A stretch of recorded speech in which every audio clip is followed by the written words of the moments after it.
ಬದುಕಿ ಬಾಳಬೇಕಿದ್ದ 17ರ ಹರೆಯದ ಬಾಲಕನೊಬ್ಬ ಹೃದಯಾಘಾತದಿಂದ ಸಾವನ್ನಪ್ಪಿದ್ದಾನೆ. ಮಾದೇಶ್ ಮೃತ ಬಾಲಕ. ಈತ ಕಳೆದ 2 ವರ್ಷಗಳಿಂದ PG1ರಲ್ಲಿ ವಾಸವಾಗಿದ್ದ. ಆದರೆ ಕಾಲೇಜು ಕ್ಯಾಂಪಸ್ನಲ್ಲಿದ್ದಾಗ ಈತ ಕುಸಿತು ಬಿದ್ದಿದ್ದು ತಕ್ಷಣವೇ ಬಾಲಕನನ್ನ ಆಸ್ಪತ್ರೆಗೆ ದಾಖಲಿಸಿದ್ದಾರೆ. ಆದರೆ ಯಾವುದೇ ಪ್ರಯೋಜನವಾಗಲಿಲ್ಲ.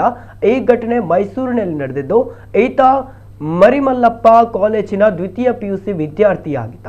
ಓದಿನಲ್ಲಿ ಮುಂದಿದ್ದ ಮಾದೇಶ್ನ ಅಕಾಲಿಕ ನಿಧನದಿಂದ ಕಾಲೇಜಿನ ಆವರಣದಲ್ಲಿ ದುಃಖದ ವಾತಾವರಣ ಮಡುಗಟ್ಟಿದೆ. ಇತ್ತ ಮಗನನ್ನ ಕಳೆದುಕೊಂಡ ಪೋಷಕರ ಆಕ್ರಂದನ ಕೂಡ ಮುಗಿಲು ಮುಟ್ಟಿದೆ.